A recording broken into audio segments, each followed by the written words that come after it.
Hola, saludamos a todas las personas que nos acompañan hoy aquí en Entrevistas y Letras con Silvia Rivera.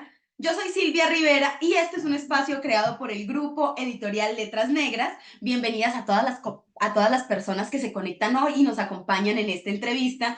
El día de hoy tengo el honor de presentar nuevamente a Marcela Gutiérrez. Ella ya nos había acompañado en este espacio de entrevistas con otra obra de la que estuvimos hablando y a la que estuvimos analizando muy a profundidad, pero el día de hoy viene a hablarnos de Esta sarta de mentiras, una obra publicada por el sello editorial Aquera. Así que, Marcela, bienvenida a este espacio, es todo tuyo. Muchísimas gracias, Silvia. Qué gusto, me encantan tus entrevistas, me gusta mucho estar contigo y compartir, pues, compartir lo que hago y todo con todos los que nos ven. Ay, no, y a mí me emociona muchísimo cuando alguien al que ya entrevisté y que en la entrevista anterior mencionó que estaba trabajando en un nuevo proyecto, que estaba ahí dándola toda, que regresa ya con ese proyecto consolidado, es como, ay, no, es tan bonito. A mí me hace muchísima ilusión que eso suceda y me ha sucedido ya un par de veces y pues agradezco al universo que pueda volver a pasar por este espacio. Pero bueno, Marce, ¿qué tal si nos cuentas un poquito acerca de ti? ¿Cómo ha sido este tiempo después desde tu última publicación? ¿Cómo ha sido el trabajo de entrega para esta obra que, claro, está muchísimo más extensa, muchísimo más compleja y muchísimo Sí, más loquísima? En otros aspectos, el género es totalmente diferente. En No morí desperté exploras la muerte y exploras experiencias cercanas de la muerte, un poco más en un México mágico, espiritual, y acá ya te vuelcas más por la ciencia ficción y fantasía y creas una obra también en torno a México, pero con unas características totalmente diferentes. Entonces, tanto yo como la audiencia queremos saber un poquito de cómo fue tu proceso acá mientras nosotros no te estuvimos viendo. pues sí es una distopía, es el Tlaxcala, el lugar en el que vivo, en el que nací, en el futuro, que es una ciudad colonial. Entonces, es bonito trabajar esto de mantener lo colonial de la ciudad, pero llevarla al futuro. Entonces, está hecha con muchísimo amor a Tlaxcala, muchísimo trabajo de cuidado de personajes también. Eso fue algo que me costó mucho trabajo, el ir delineando cada personaje de manera diferente y ir sabiendo que hay un lector que se va a identificar con uno de los personajes y comprometerme con ese lector cada vez que escribo un personaje y digo, tiene que delinearse diferente porque un lector se va a acercar a la obra por este personaje.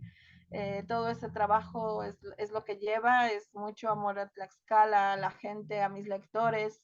Y sí, es bien diferente a No Morir Desperté, que No Morir Desperté es un poco hasta tierno, ¿no? Empieza bastante tierno y todo esto y así, pero ya esta sarta de mentiras es un poco más mental, más adulto, ya las relaciones son adultas y bueno, trae también un poco como los adultos descomponemos la idea del amor, ¿no? O sea, como la echamos a perder, diría, ¿no?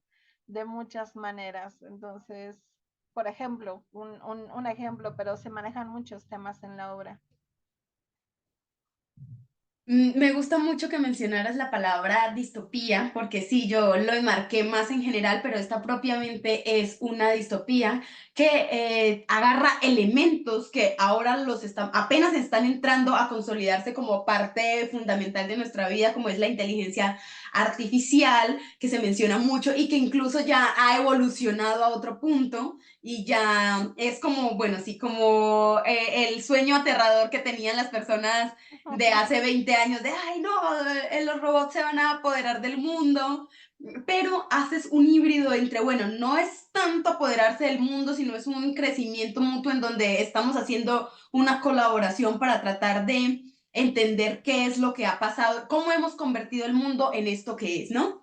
Entonces, ¿qué tal si hablamos un poquito de cómo es la construcción de distopías? Uno, pues porque fue como hubo un boom de distopías hace un tiempo, ¿no? Y hubo distopías de todos los tipos, entonces uno dice, es un género que para uno lanzarse a él e innovar y traerle cosas buenas, uno requiere mucho estudio, requiere mucho trabajo, porque ya hubo el boom de este género y muchísima gente lo trató, y quiero saber cómo fue tu proceso para entrar en este género, investigar, porque yo siento que la gente se imagina que uno dice, voy a escribir una distopía y se sienta a escribirla, ¿no? Escribir un libro tiene un periodo larguísimo de investigación, de crear los personajes, de sentar los universos y más porque eh, este universo está planteado en un mundo real, simplemente que se transformó con el paso del tiempo y obviamente con todas las catástrofes, digamos, ambientales y todo el daño que ha generado el ser humano y están en ese proceso de reconstrucción, pero en particular no hay una preocupación por lo social en general, pero sí lo social desde lo particular, desde personajes particulares que van contando cómo ha sido el desarrollo de esta sociedad y cómo se sienten ellos dentro de cada una. Entonces, me encantaría saber un poquito de cómo fue tu proceso para escribir, si te inspiraste en personajes reales para crear algunos de tus personajes que aparecen acá. Bueno, un poquito de este proceso.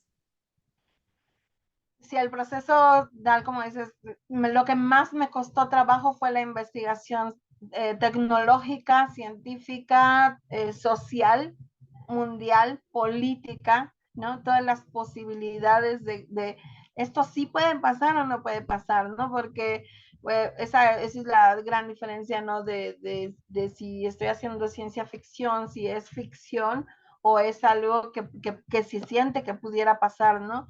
Y esa investigación fue lo que más trabajo me costó. Y a veces nada más para decir una oración, ¿no? Para decir, pasó esto, y esa oración, ¿no? Es como habló en su muñeca, ¿no? Al ordenador que tiene aquí implantado. Tuve que investigar en ese tiempo, pues si eso iba a ser posible en algún momento o no, ¿no? Y cómo imaginar toda una sociedad que ahora en lugar de tener el celular acá, tiene implantado el ordenador, ¿no? Y si eso es factible y todo a nivel orgánico y mil cosas, todo eso lleva un montón de investigación, un montón que al final uno que es de letras, pues no es como, ah, sí, eso es muy fácil, sí lo sé, ¿no? No, tienes que investigarlo, tienes que entender un montón de cosas biológicas, tecnológicas, genéticas, muchos temas para poder llevar a una historia que dices, ok, sí, esto creo que sí puede pasar, ¿no? Y luego lo político, ¿no? Lo geopolítico y todo, porque como comienza, ¿no? Con una destrucción que se da como implícita y aunque no está descrita, pero esto sí puede pasar o no puede pasar, ¿no? Y qué se puede imaginar el lector que pasó o que no, y todo eso lleva muchísima investigación que me gustó, fue muy rica. Y luego la otra fue sí, la investigación de cada personaje, la personalidad de cada personaje. En algunos personajes incluso tuve que hacer ciertas amistades con tipos de personas para entender su punto de vista, ¿no? Así como es que este no es mi mundo, pero tengo que describirlo y entonces fui armando el personaje así. Fui investigando psicológicamente tipos de personas, por ejemplo, algún daño como violación, cosas así, cómo queda el cerebro de esta persona y cómo actuaría, todo eso lo tuve que ir investigando para sacar los personajes, ¿no? Y casi todos los personajes son hombres, entonces describirlos desde el yo, ¿no? De primera persona, como hombres, y que me salgan diferentes, pues darles totalmente una personalidad a cada uno, ¿no? Como ellos perciben la caballerosidad, el amor, el romance, la conquista, sus emociones, todo, ¿no? La justicia, todo eso desde la perspectiva hombre y diferentes hombres, todo eso me llevó mucha investigación psicológica, mucha, pero eso me contenta con mis personajes, casi, o sea, los amo. Ya cuando reuní todo y ya me senté a escribir, yo lloraba, o sea, ya estaba enamorada de mis personajes, ya eran parte de mí, parte de mi familia y todo, y ya irlos poniendo, acomodando y hablando y teniendo esa voz, fue todo un proceso, pero muy bonito. Y sí, nada fácil. No, no, no. A uno como lector le llega ya el producto y uno tiene el privilegio de disfrutarlo, de tomarse su cafecito y de estar muy a gusto leyendo, pero uno sabe, yo creo que cuando uno comparte como esta dualidad entre ser lector, pero también escribir a ratos, uno empieza a leer obras y uno dice, ay, no, pobrecito, seguramente estuvo muy, muy frustrado y trabajando muy duro. Porque sobre todo en las distopías que están muy enfocadas en la ciencia ficción, es muy necesario que haya un buen sustento científico y más, por ejemplo, que tu distopía está como en una suerte de dominio científico, es decir, se ha relegado la parte mágica y religiosa, eso ya no existe, entonces la cúspide es la ciencia y por tanto tienes que tener bastante dominio de la parte científica para que sea creíble, porque es muy fácil que uno como lector diga como, estoy sospechando de que no me contaste bien esta mentira y me estás poniendo a dudar.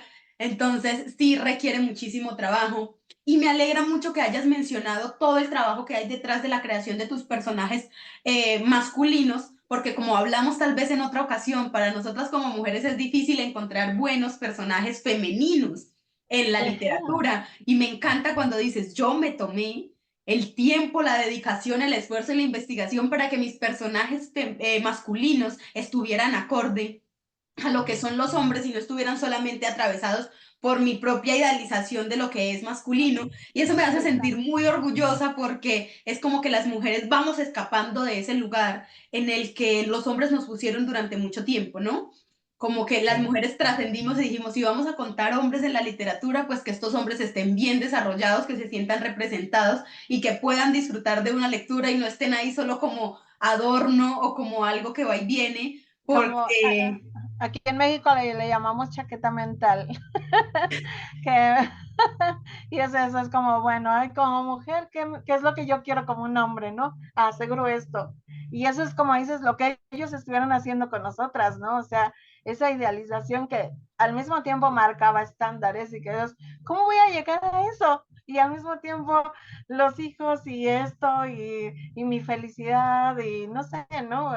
Verme bonita y todo, es como, ¿a qué hora? Por esta idealización que estás haciendo de mí en la literatura.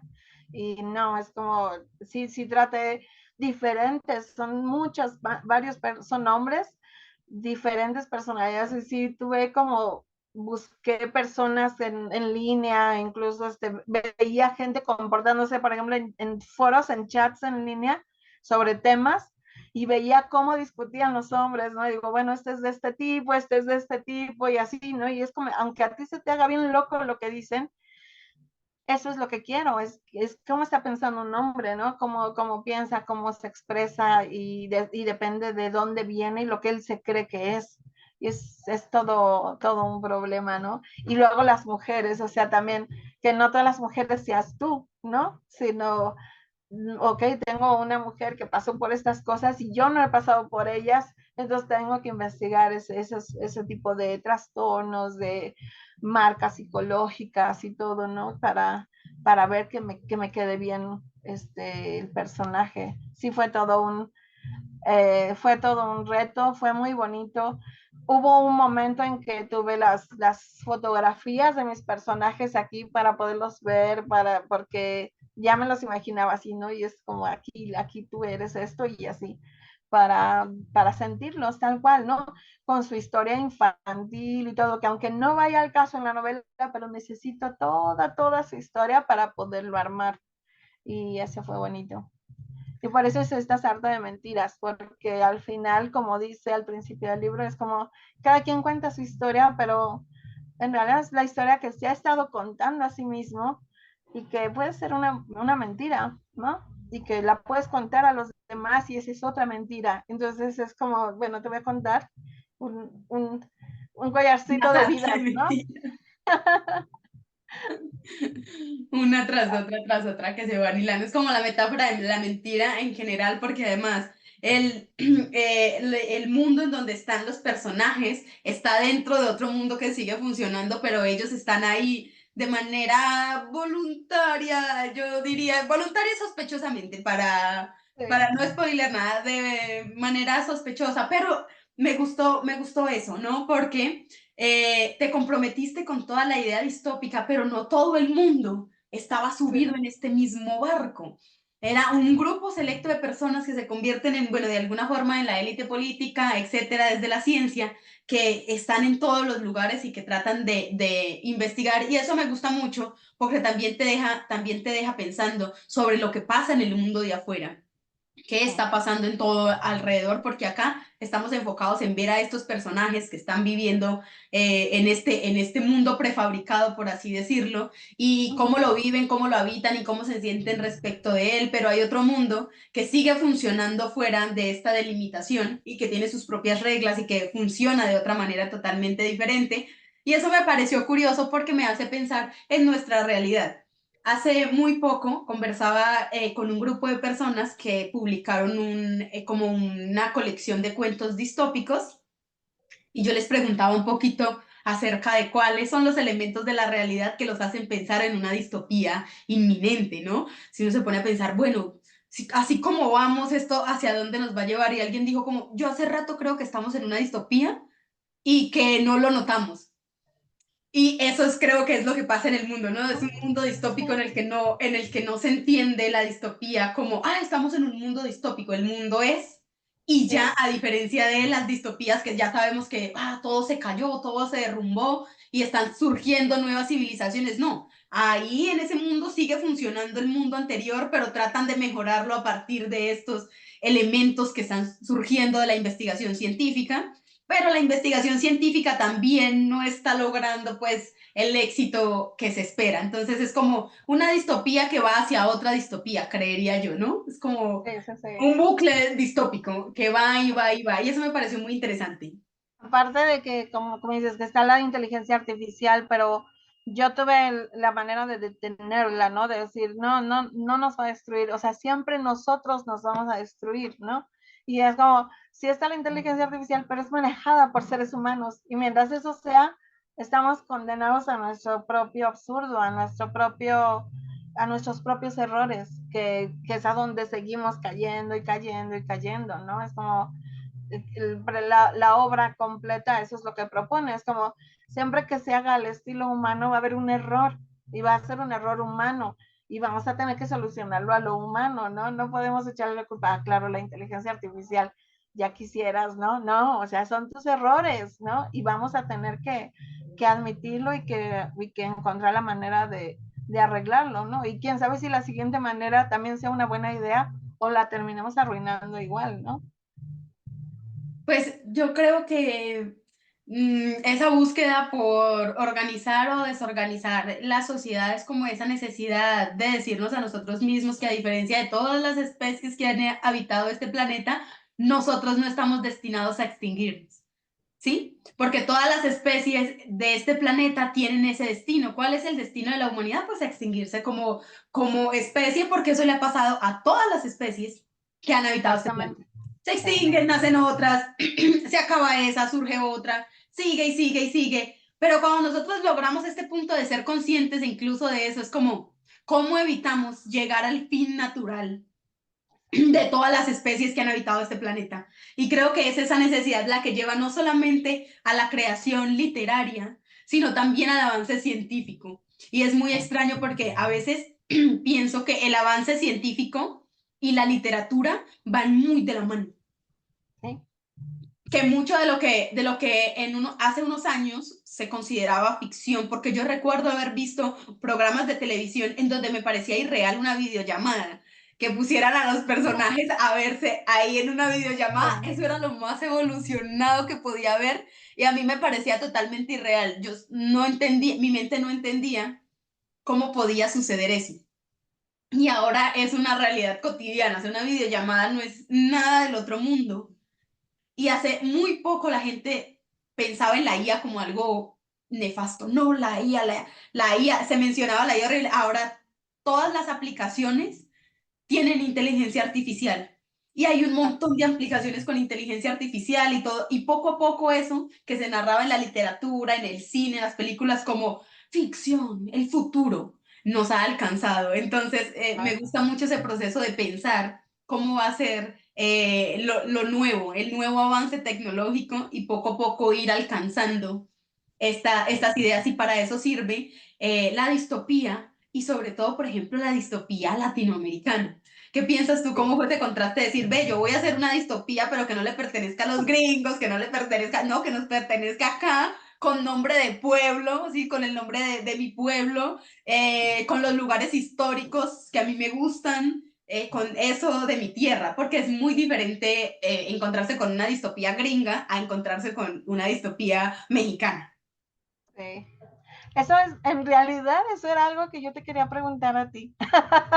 Porque, sabes, casi todos los lectores aquí en Tlaxcala dicen, wow, me encanta porque conozco Tlaxcala y ubico el lugar y ya me lo imagino en el futuro.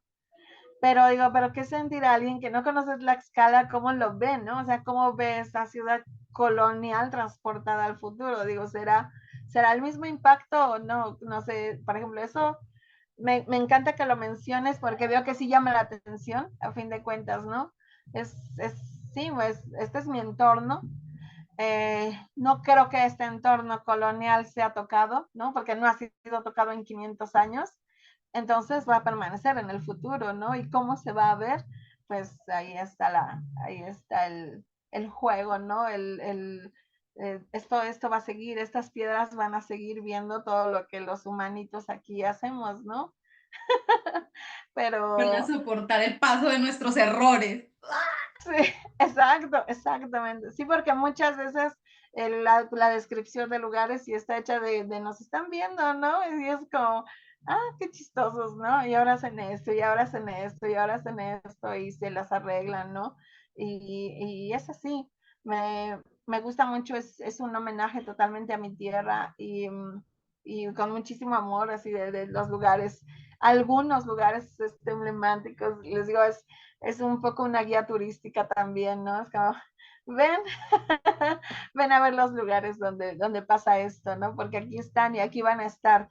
Y una cosa al escribir distopía o futuro ¿qué tal si cuando lo termino el futuro ya llegó y no pasó eso, ¿no? O llega en 10 años y ya pasó y ya nomás mi obra contó algo por 10 años, ¿no? Y ya después, jaja, mira, no pasó esto, ¿no?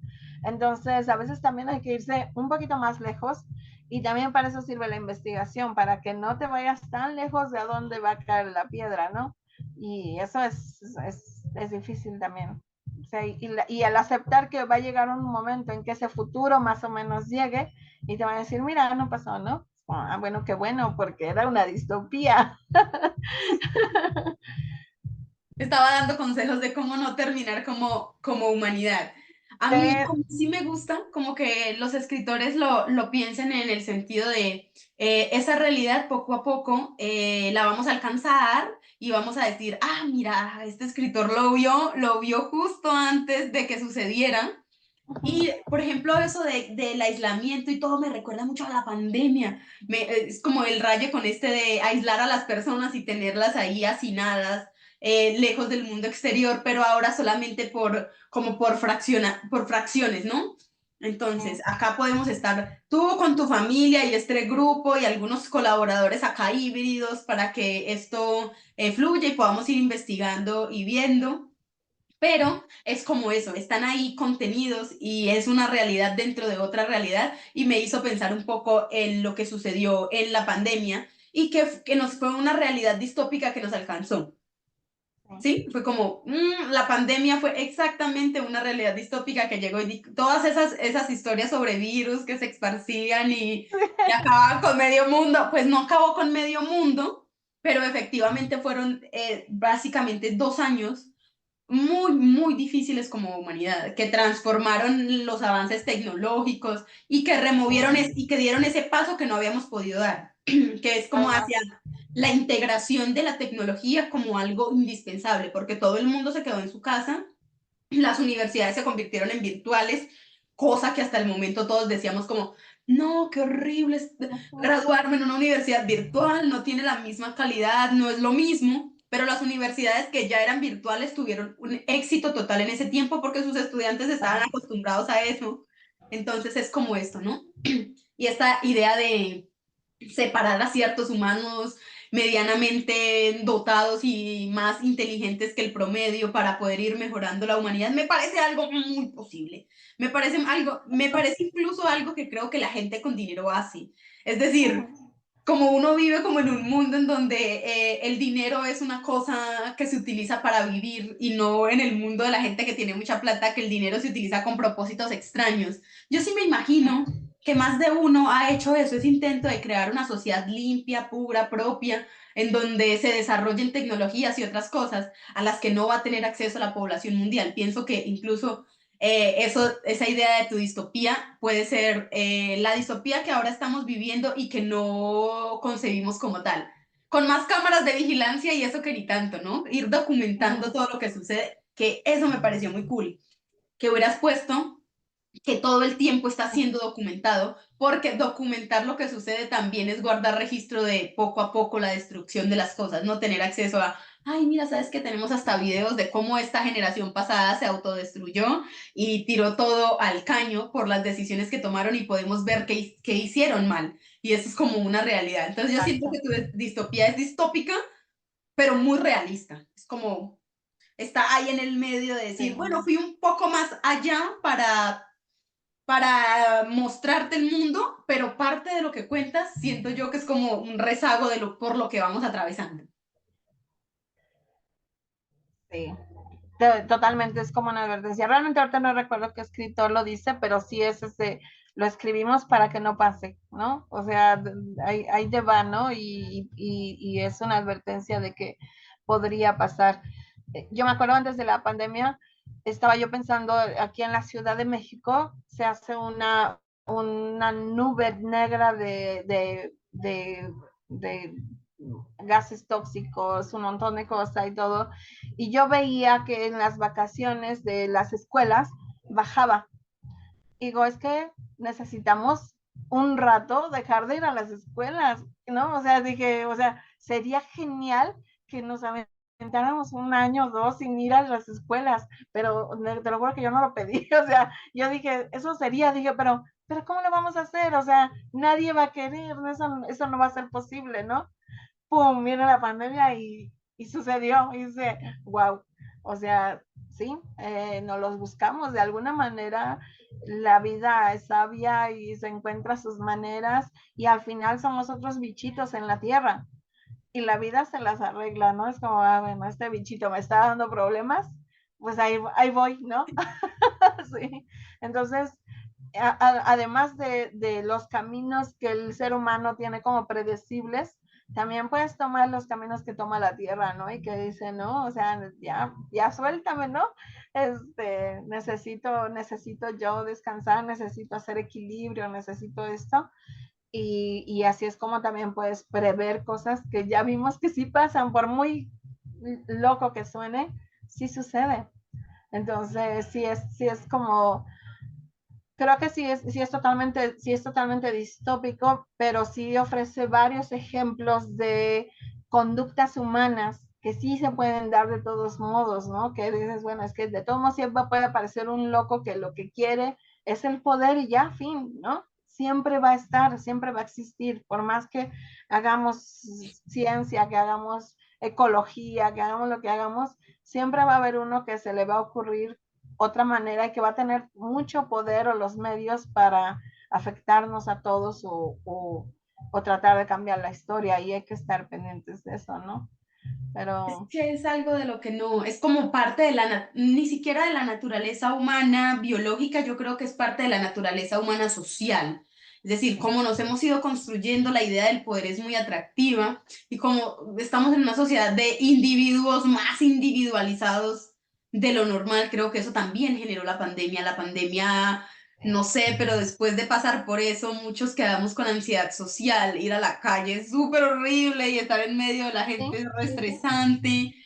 Sí, y creo que las personas que ya estaban en una condición de predisposición a no querer tener contacto, ese espacio fue perfecto para aislarse y ese estar separados nos ha robado nuestra capacidad empática. E incluso en este momento está pasando un genocidio del otro lado del mundo y todo está como, sí, sí sabemos, es una apatía, mucha apatía.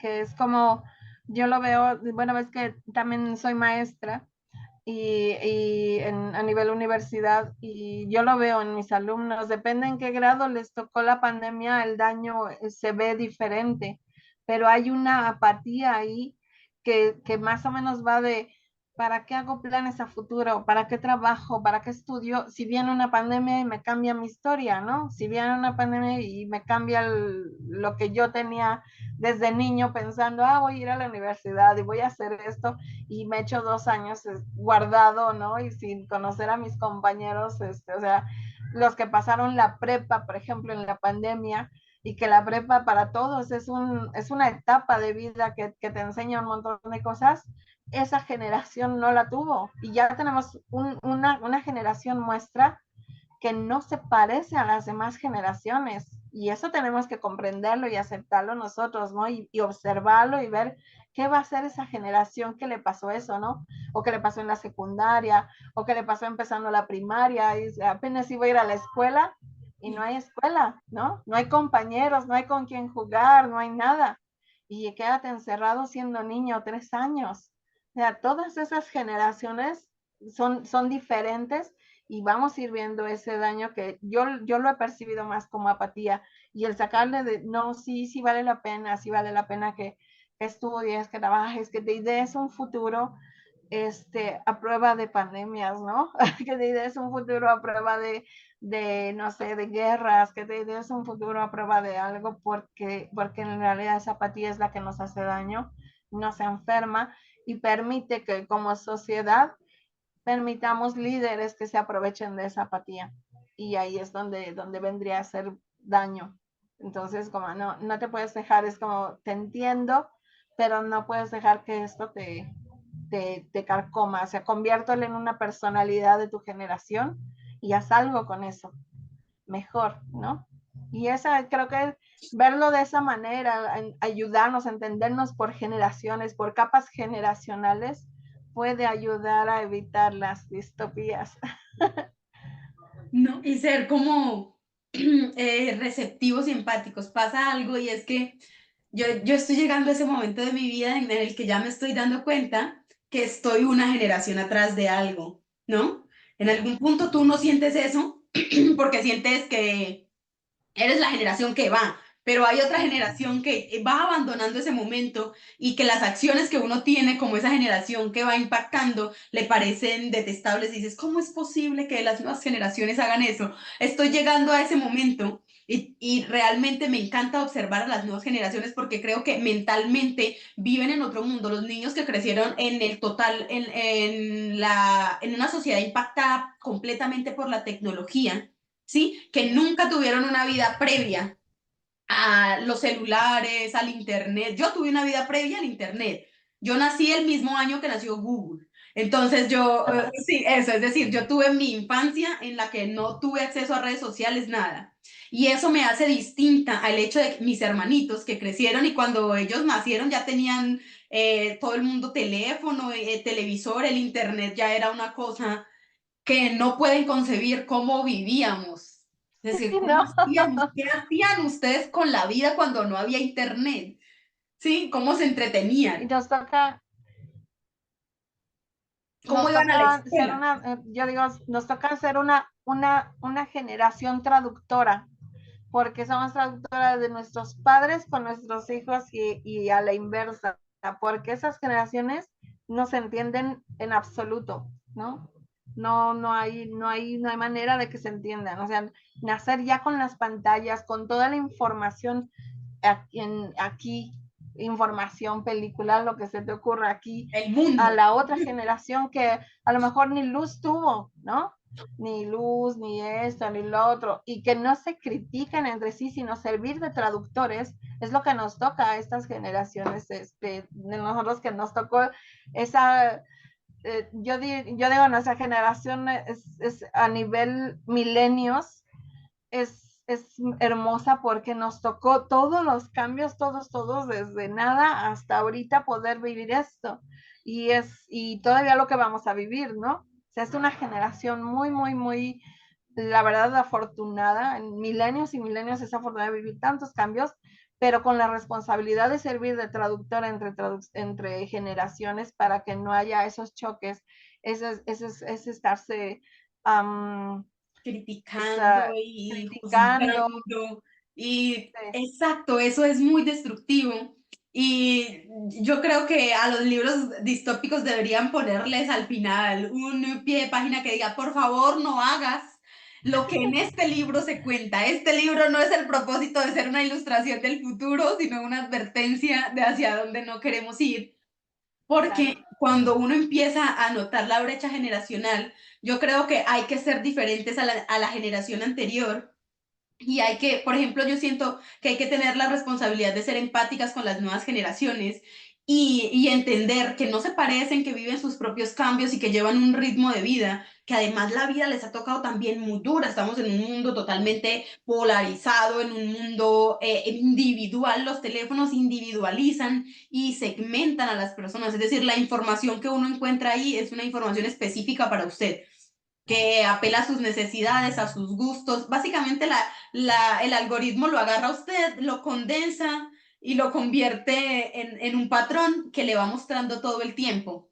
Entonces caemos en esta sensación de sentirnos incomprendidos, solos, soy solo yo en este mundo y no entiendo, o el contrario, yo tengo la razón porque es que toda la realidad me demuestra que yo tengo la razón, pero no entendemos que la realidad que habitamos en nuestros teléfonos no es la realidad que habita todo el mundo, ¿no? Que básicamente el teléfono es una copia de tu propio pensamiento.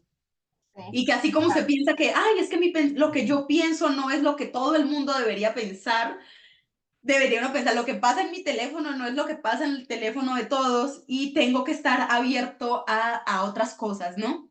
Y como uno está, yo me siento ahí partida en medio, a veces pienso, ¿cómo ser una buena gestora de esto? Para no ser esa generación nefasta y horrible que dice, ah, estos jóvenes de ahora, sumergidos en las tecnologías, antes todo era mejor, porque hay una manera muy Sí, horrible de decir que todo el pasado fue mejor y en realidad yo creo que ni el pasado es mejor ni el futuro pinta más bonito, pero hay que tratar de construir algo acá y poder totalmente. eso, tener al menos acceso a la literatura, me parece a mí un buen punto de partida. Sí, tener gente contando el territorio, sí, contando la historia, como haces tú, que detienes precisamente a Tlaxcala y lo pones en el panorama y lo dejas histórico, lo dejas postcolonial e inmortalizado en el tiempo. Es una buena forma de recordarle a las otras generaciones que ahí hubo algo y que ese algo ha sido más antiguo que todo. Es un registro también escrito de lo que sucede, ¿no? Los libros han resistido mucho y creo que van a resistir bastante más. Entonces creo que la tarea de hacer lo que tú haces, ¿no? De poner tu punto de vista, investigar y construir algo para tratar de, no sé, dejar un mensaje de salvación de alguna manera. Es lo poco que se puede hacer y es la invitación que yo hago a los jóvenes, como bueno, si se sienten desolados, tristes, que todo esto los está desbordando, pues dejen su idea de una realidad mejor plasmada en un libro y compartan ese pensamiento con otros que, al igual que Marcela, pues están interesados en que esto no sea tan horrible como proyecta ser. Okay. Y al final tampoco tampoco es hacer una distopía tan fatalista, porque como ves, no termina en fatalismo, termina en, bueno, ahora tenemos un nuevo problema, ¿no? Ok, no pasa nada, ¿no? Pero eso también es importante, ¿no? Que siempre estamos en esa distopía del futuro, o sea, estamos enfrentando lo que hace 100 años dijeron, no, es que va a pasar esto, ¿no? Entonces ya estamos viviendo en una de esos futuros posibles, ya estamos viviendo en él y nos toca a nosotros vivirlo y arreglarlo y hacernos cargo. Por ejemplo, el uso de la inteligencia artificial que yo uso con mis alumnos, sí los pongo como diferencien, o sea, sí está maravilloso que te responde mucho, pero diferencien con otras fuentes qué te da y qué no te da. Y chequen, por ejemplo, lenguaje coloquial local, ¿no? ¿Qué tanto sí lo conoce o no lo conoce, ¿no? Porque ya hemos notado que sí tiene varias fallas y todo. Digo, es que la inteligencia artificial pues es blanca, blanca occidental, tiene esa mentalidad, ¿no? O sea, no piensa como alguien en África, no piensa como alguien en algún pueblo en América, ¿no? No, piensa principalmente así, desde ahí te está respondiendo. Entonces, tampoco es como, wow, o sea, ya tenemos aquí todo el conocimiento y es el ser humano y nos va a sobrepasar, no, porque somos nuestra pluralidad, nuestra capacidad de ser diferentes, eso nos va a hacer siempre diversos y con capacidades de presentar nuevos escenarios.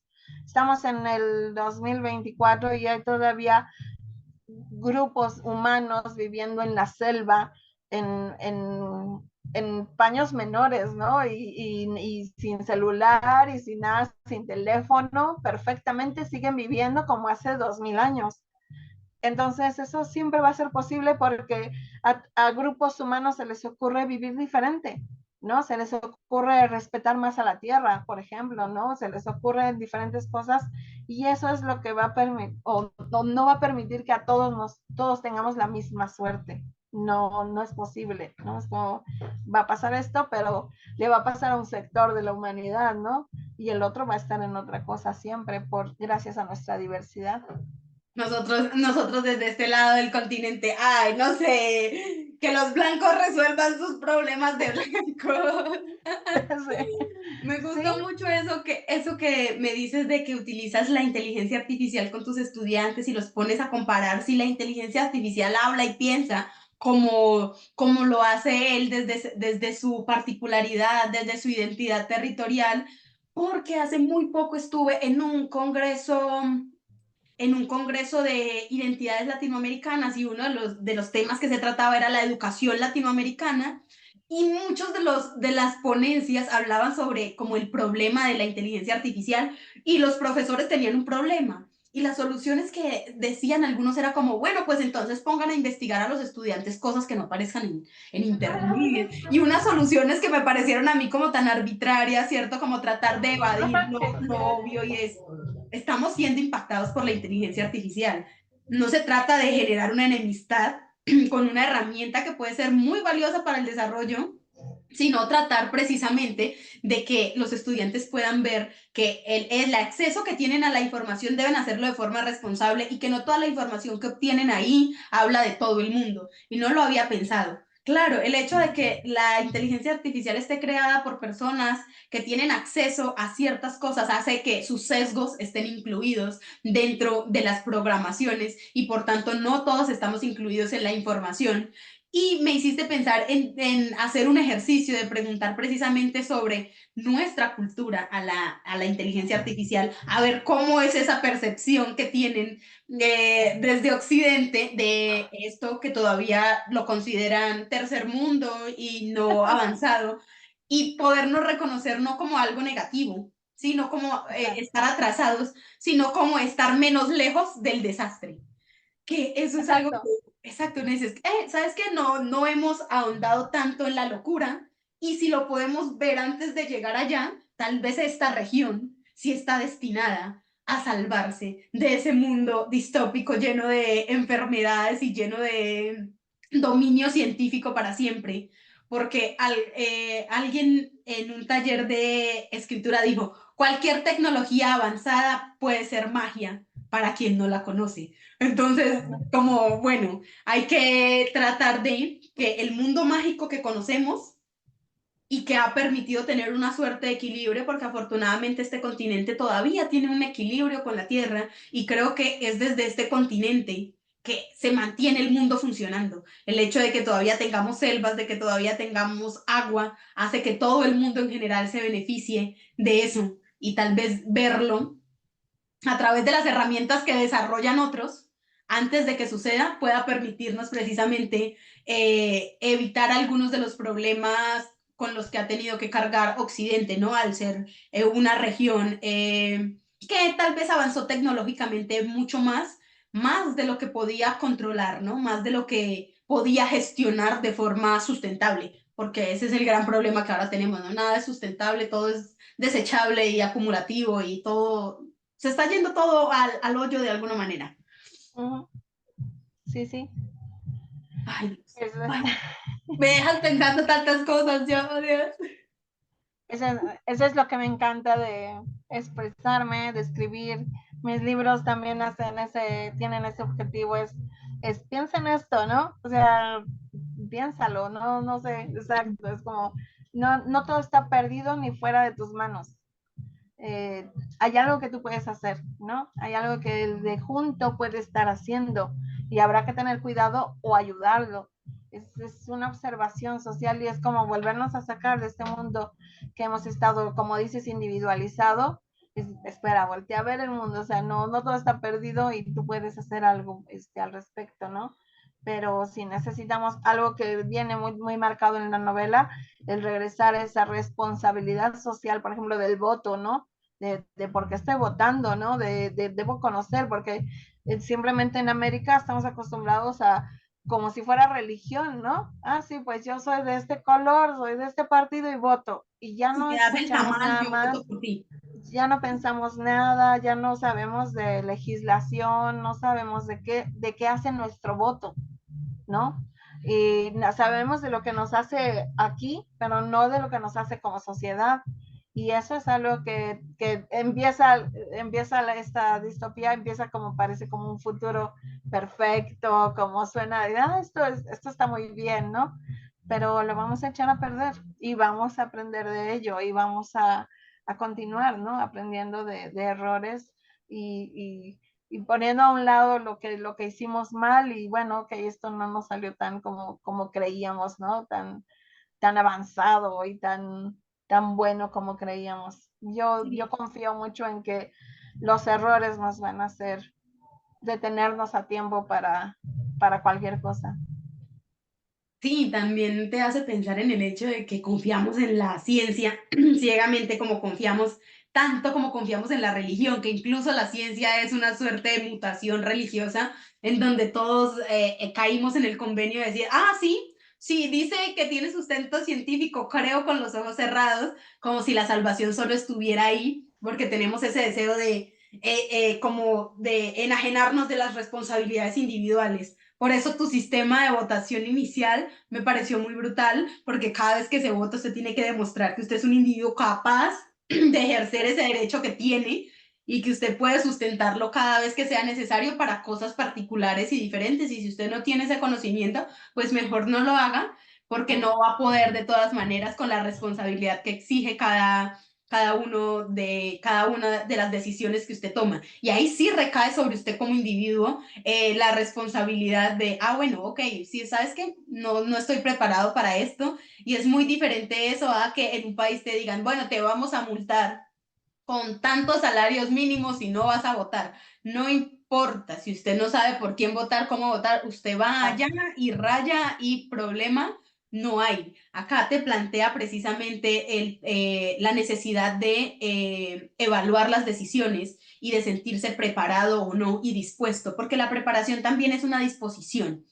Y ahí se diferencia un ciudadano, como se creía en la antigua Grecia, ¿no? Un ciudadano hecho y derecho, y alguien que no ejerce su ciudadanía de la misma manera, porque no tiene acceso a esa posibilidad de elegir por la comunidad, ¿no? Si vas a elegir por la comunidad, elige bien, porque estás afectando con esa decisión que tomas. Y eso fue algo que me gustó y que se me había pasado, pero me encantó muchísimo que lo pongas así, porque siempre me pregunto por qué razón las elecciones presidenciales, la elección, el voto democrático y todo este asunto de la democracia es tan laxo, ¿no? Tan corrupto, sabiendo que afecta a tantas personas, lo hacemos como tan visceral, ¿no? Ay, sí, yo voto por el que vi en las noticias y las noticias, los dueños de los canales de noticias son las personas más corruptas, más horribles del país y son los dueños del partido político por el que usted va a votar porque lo vio en la televisión. Entonces, es un muy buen Sí. cuestionamiento a la democracia actual y a la forma de elegir, ¿no? Tanto que se peleó por tener un voto para que usted ejerza su ciudadanía como cualquier cosa, ¿no? Como si fuera a decidir desayunar huevos o pan. No, me como unos huevitos o un pan. Ah, bueno, no.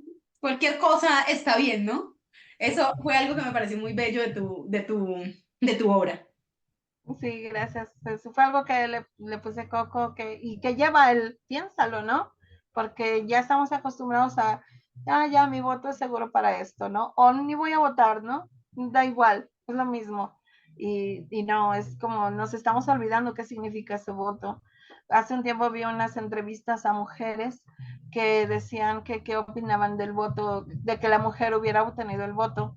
Y son entrevistas más o menos actuales y decían así como que no, pues estaba bien que ellos votaran, ¿no? O sea, yo para qué si yo no me interesa o yo no sé nada de esto, es como, por Dios, o Ay, sea, sí, eran unas entrevistas a unas doñitas ahí, todas sí, graciosas que decían, no, eso es para los hombres que ellos sí saben de política.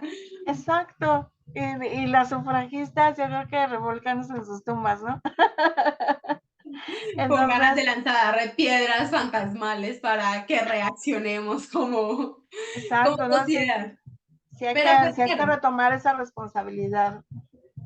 no, maravilloso, eso fue algo que me encantó. Quiero recordarle a la audiencia que estamos hablando de esta sarta de mentiras, obra publicada en el sello editorial Aquera, y que su autora nos acompaña el día de hoy y está conversando acerca precisamente de esta distopía, que a diferencia de otras distopías no tiene el propósito de destruirlo todo, sino de mostrar de alguna forma cómo la humanidad, tratando de mejorarse, ¿sí? Comete errores y luego trata de solucionarlos y su evolución no es lineal hacia el desastre o lineal hacia la perfección, sino que es más bien circular. Caemos, renacemos, caemos, Sí. renacemos y todos nacimos en la generación que nos tocó y pues habrá que aportar algo pues a la generación que nos tocó, ¿no? Yo aporto mi granito de arena literario, Marcela agrega su granito de arena literario y pues aquí estamos. Me gustaría que pasáramos un poco a la parte publicitaria, que nos cuentes cómo se está distribuyendo el libro, si ya lo tienes, si está en preventa, si está en alguna librería de Tlaxcala. Que me cuesta muchísimo pronunciar palabras que tengan la TL, porque en Colombia no las hay, solo tenemos como Atlántico, pero no tenemos muchas palabras con esta sonoridad de TL y siempre estoy ahí tratando de decirlo bien. Entonces te dejo para Ay, que nos compartas tus espacios de redes sociales y pues todo lo que hay acá en la venta del libro. pues sí, bueno, la editorial está encargándose de la distribución en América Latina, ¿no? Tengo entendido en España también y parece que próximamente en Estados Unidos, pero aquí en Tlaxcala, pues obviamente yo tengo una librería y obviamente que aquí encuentran mis obras, entonces, para lo local, pues ahí está, ¿no? Estamos preparando para su recibimiento y todo esto un conversatorio con los personajes. Eso fue una idea que tuvimos y que a ver qué tal nos va. Que a diferentes personas van a tomar la personalidad de los personajes y se les va a hacer entrevista como si fueran los personajes. Entonces es un tipo de presentación del libro como a manera de conversatorio y esperemos que va a estar muy bonita. Ya estamos preparando eso aquí y presentaciones del libro también aquí en Tlaxcala. En cuanto a mis redes, pues con mi nombre completo me encuentran en cualquier red, que es Marcela Gutiérrez Bravo. Nada más buscando en Google ya se puede encontrar mi Facebook, Instagram, todo para llegar a mí, ¿no? Y igual cualquier notita, ¿no? Ya leí tu libro y esto y me gustó o lo que sea. Eso me encanta mucho que lleguen ese tipo de comunicaciones, me gusta muchísimo y lo agradezco. Marcela, muchísimas gracias. Yo le recuerdo a la audiencia que para pedir su libro en México pueden googlear Grupo Editorial Letras Negras México y entran a una plataforma en donde pueden pedirlo de manera online. Les llega directamente a sus casitas. El proceso de pedirlo es muy, muy sencillo. Se distribuye a nivel internacional, así que también se puede pedir desde otros lugares de Latinoamérica, también desde España. Entonces, para que estén atentos y adquieran esta obra, que como les veníamos contando, está muy interesante y plantea realidades cercanas pero distantes y que tratamos de evitar llegar precisamente a estos puntos de quiebre para la humanidad. Así que Marcela, te agradezco mucho por acompañarme hoy aquí. También agradezco a todas las personas que nos acompañaron en Entrevistas y Letras. No olviden que este es un espacio creado por el grupo editorial Letras Negras y que bendita sea la literatura. Hasta que nos volvamos a encontrar. Perfecto. Gracias, Silvia. Muchas gracias.